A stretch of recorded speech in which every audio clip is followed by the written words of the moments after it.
afternoon. Is this on? Okay, good. It's such a great opportunity to see a nice crowd out today on a nice afternoon. We're very privileged and pleased to have our Congressman Jim Himes here to talk about the economy, the stimulus plan, and I'm sure a bunch of other subjects. So welcome to Wilton. We're delighted to have you. Thanks, Bill. Thanks, Bill.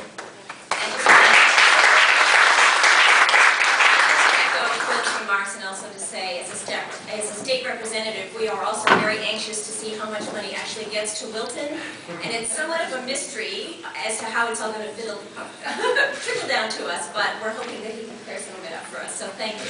Thank you. Thank you.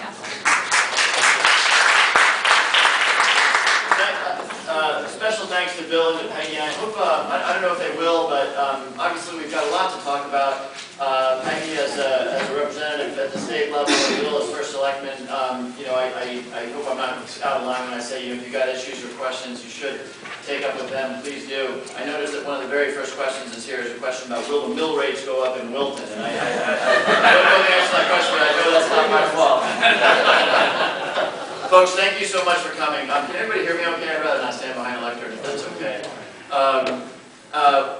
These are obviously very challenging times with a lot of decisions being made, and so I am trying extra hard when I get back into the district to spend as much time with people as I can, listening to them, hearing their perspectives, and taking back their thoughts to Washington, D.C.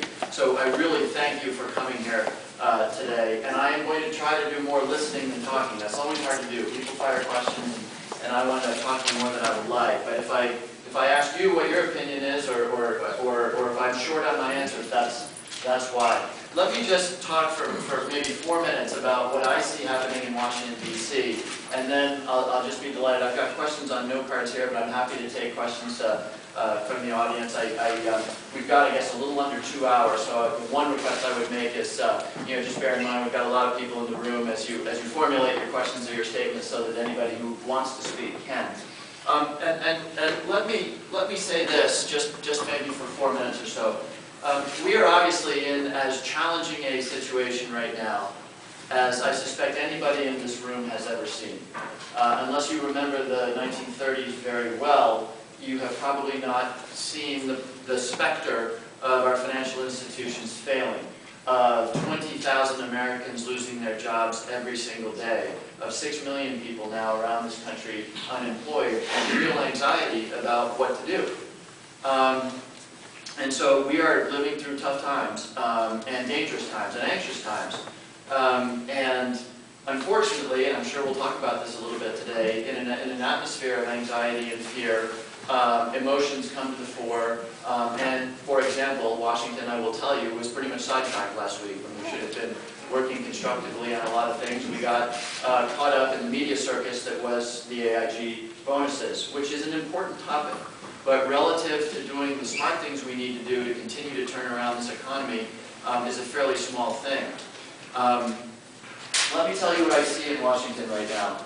I think there are 3 things that need to happen for this economy to begin to turn. The first is we need to replace as much aggregate demand as we can. People are buying less, businesses are investing less, our municipalities are cutting back, our businesses are cutting back on their capital spending, and you know this gets us into a spiral. When somebody loses their job, they don't go to the restaurant. When you don't go to the restaurant, that restaurant lays off employees. Another person has lost their job. Washington responded with the Recovery and Reinvestment Act, which I supported, and I supported proudly. And I didn't support it proudly because it was a perfect bill. It was a bill created fairly quickly in a matter of about 5 or 6 weeks. And it was created quickly because we are in an environment where 20,000 Americans were losing their jobs every single day. To my way of thinking, and certainly to the way of thinking of many of my colleagues, when it is that urgent, you don't let the perfect be the enemy of the good. And so we passed a bill that will bring billions of dollars to the state of Connecticut, which will not by any means solve everybody's problems, but which will hopefully reduce the number of teachers that need to be laid off in our municipalities, will hopefully reduce the number of fire and police officers that need to be laid off by our municipalities, will hopefully get some projects going, the quote-unquote shovel-ready projects, that will hire people, that will create some employment, while at the same time investing in our infrastructure. I'm not going to try to go through the whole bill. You've all studied it. You know that a good piece of that bill, not most of it, but a good piece of that bill is a series of tax cuts for individuals and for small businesses, etc. And then there is other spending in there related to education, energy. And what I'm not going to tell you is that everything in that bill is perfect. There were things in that bill that I know are not immediately stimulative. I looked at it hard, and I looked at those things that were not immediately stimulative, and I'm thinking of things like the national grid, which, if you talk to the professionals, they will tell you that getting a shovel in the ground on the national grid is probably a 18 to 24-month proposition. But I looked at that and I said, that's something that has to happen if we're going to stop buying Saudi Arabian oil at some point. And so I was comfortable with it. The increase in the Pell Grants. We raised the cap on the Pell Grants, which of course are grants that go to help educate lower income, folks that can't afford college. We raised the limit on the Pell Grant by $500. Probably not immediately stimulative, but I will tell you that I think education is probably the core to our medium and long-term economic strength. So, stimulus. Number two, housing. Of course, housing was at the center of this crisis. It originated this crisis, and it remains probably the single thing that is most uncertain, other than the health of our financial institutions, with respect to when we turn this around. So, a number of things have been put together by the White House and by the Congress, all of which are designed to make it easier for struggling homeowners to modify their mortgages if they are about to go into foreclosure. It used to be that that was very, very difficult to do. The servicers didn't have the capability to do it, the banks didn't want to do it, but collectively we have come to the conclusion, it's not unanimous, but collectively we've come to the conclusion that when people are thrown out of their homes, everybody loses. The bank loses because now they own a home and they're going to sell it at a fire sale price. The family's out on the street, and you've got a neighborhood which has an empty and darkened house in it. In some cases, many empty and darkened houses in it, which reduces the property values of all of the properties around it. So, I'm not going to go into the details, but a whole bunch of things have been done to try to make it easier to keep people in their homes. The third leg of this stool is the financial services sector, which of course rose to prominence this past week with all that was discussed around AIG. And in all honesty, I can't tell you that anybody knows exactly what the right answer is. Starting in September of last year, the Treasury Secretary, Hank Paulson, went to the Congress and said, I need $700 billion for a troubled asset reform program, because if you don't give that to me on Monday, there is no economy. So those are the words he used.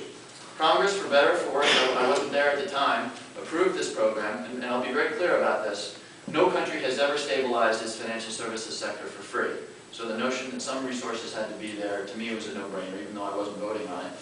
It was done in haste, and so there was not much accountability or oversight in the way those dollars were allocated. And in fact, the Treasury Secretary, about 4 days after he got approval from Congress, turned around and did exactly what he said he wasn't going to do, which was he invested directly into our financial institutions, bought preferred shares, instead of doing what he said he was going to do, which was to buy off these quote-unquote toxic assets. So now everybody's head is spinning, saying, wait a minute, this is not what we were told was going to happen. And we realize there's not enough oversight. Over the course of the last several months, a number of bills have been passed to increase that oversight, but this is a very big and complicated thing. Turns out, as we all know all so well right now, AIG had retention bonuses for a number of its employees, actually right here in Wilton, that were designed not to pay people who got us into this mess, which is in fact one way of looking at it, but were designed to keep people who were necessary to keep this incredible exposure, these credit default swaps, which are unbelievably complicated, from simply cratering. So